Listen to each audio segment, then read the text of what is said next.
Bonjour et merci de recevoir le pain de vision.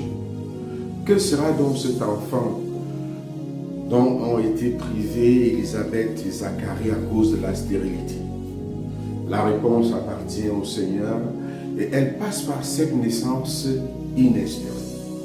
En effet, nous célébrons aujourd'hui la nativité de Jean-Baptiste, le précurseur. Il a été le précurseur du Christ en tout, même dans sa mort. À côté du Christ, il est le seul saint dont la Bible mentionne la naissance. Ceci parce que la naissance de Jean-Baptiste a un lien profond avec celle de Jésus. Il fut un témoin du Seigneur par la vie et les paroles. Sa prédication a consisté à convertir les cœurs à l'accueil du Messie. Et le nom Jean signifie Dieu fait grâce. En fait, après plusieurs années de stérilité et d'attente, Élisabeth voit se réaliser pour elle la promesse de Dieu. Jean va alors jouer un rôle crucial, préparer le chemin du Seigneur. Sa vie sera consacrée à témoigner de la lumière, à appeler à la conversion.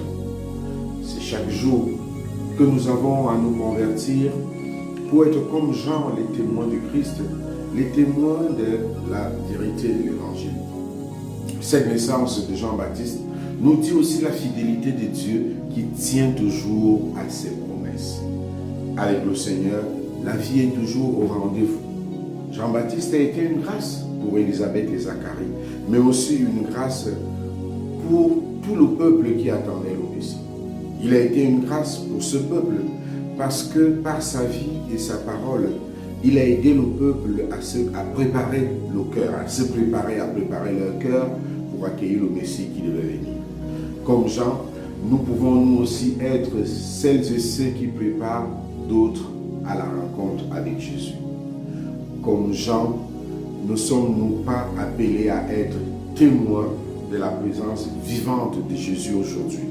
Tout d'abord en aplanissant le chemin du Seigneur dans nos cœurs et en invitant celles et ceux que nous rencontrons ou qui nous rencontrent à faire de même.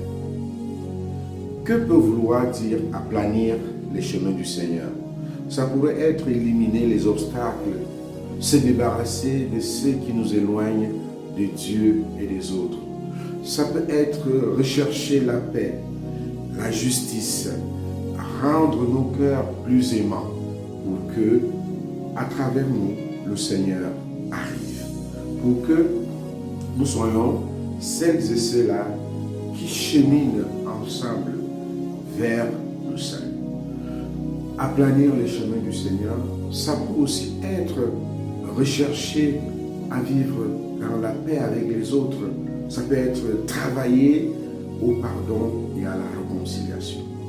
Que le Seigneur nous donne cette grâce-là, d'être aujourd'hui ces témoins, des témoins vivants de sa parole, que ce que nous disons par notre profession de foi, par nos lèvres, que nous puissions l'accomplir avec nos mains et par toute notre vie. Soyons aujourd'hui ces Jean-Baptiste-là qui annoncent le Messie rien que par leur vie, qui disent aux autres comment rencontrer le Seigneur ou qui aident les autres à rencontrer le Seigneur Jésus.